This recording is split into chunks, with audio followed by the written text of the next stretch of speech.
President of Southern Illinois University System, and I appreciate the invitation to be here today to discuss our FY12 budget request with you. I'm joined with my administrative team, Dr. Dwayne Stuckey here, who is the SIU System CFO, and I have with me Dr. Corey Bradford, our Assistant Vice President of Financial and Administrative Affairs. And behind us here is Dr. Rita Chang, the Chancellor for SIU Carbondale, and Dr. Van Bodengriff, who is the Chancellor at SIU Edwardsville. Great. So they'll be here to answer any questions that you want. I might add that Corey works directly with your staff in submitting the budget proposal and completing the ISLs and answering your staff's follow-up questions. A lot of hours that are put into this process, and it doesn't go unnoticed. And I also wanted to thank Leah and Derek for their efforts, because they've done a great job in working with Corey. The collaborative process that the chair and spokesperson have established produces a tremendous amount of valuable data that is also useful to us in our own budget-making process. With the team we've assembled here today, we hope to be able to answer all of your questions about our university and its funding request. For the last 5 years, I've appeared before this committee and urged it to lend its powerful voice in the effort to restore the public commitment to public higher education.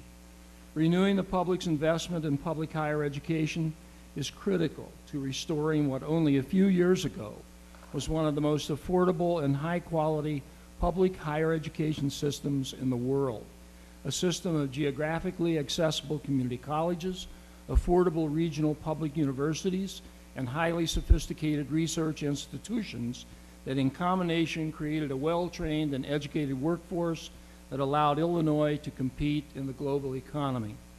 Unfortunately, a prolonged budget crisis brought on by decades of fiscal imprudence and exacerbated by the worst economic decline in generations resulted this year in the near collapse of our state's financial structure.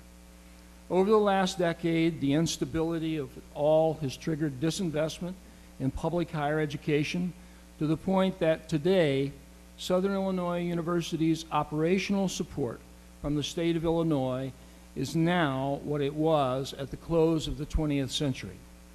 At SIU, this financial uncertainty has led to deep budget cuts, reduction in salaries for administrative personnel, stalemated negotiations with our major faculty unions, and an ongoing cash flow management situation that has, from time to time, threatened our own ability to pay our employees and vendors. While this has been the university's most difficult financial period in memory, it has also provided an opportunity to enact significant cost reforms and to develop alternative revenue resources that will, in the long term, make the university a more efficient model of operation and less dependent on state appropriations. But the monetary consequences to our regional economy and to our students and their families have been real. Our university's response to this crisis was unique.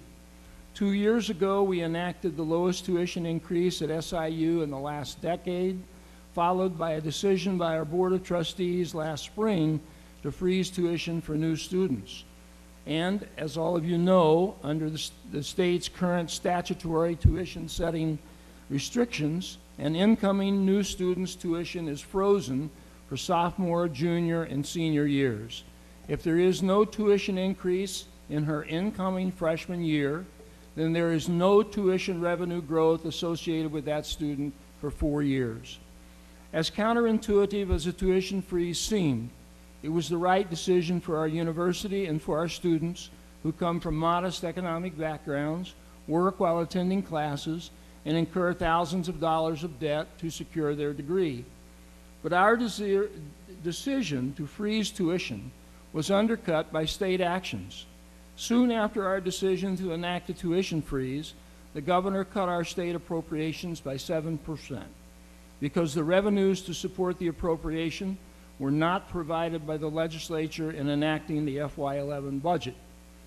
Given the strong correlation between dwindling state appropriation levels and tuition increases, it is imperative that the leadership of our public universities work in a more direct partnership with the legislature and the governor in development of a multi-year approach to increase state investments in its public universities.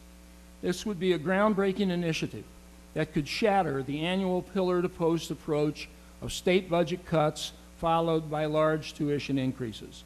It would represent an agreed-upon vision of our state's leadership of how to preserve a high-quality yet affordable public university degree for our citizenry.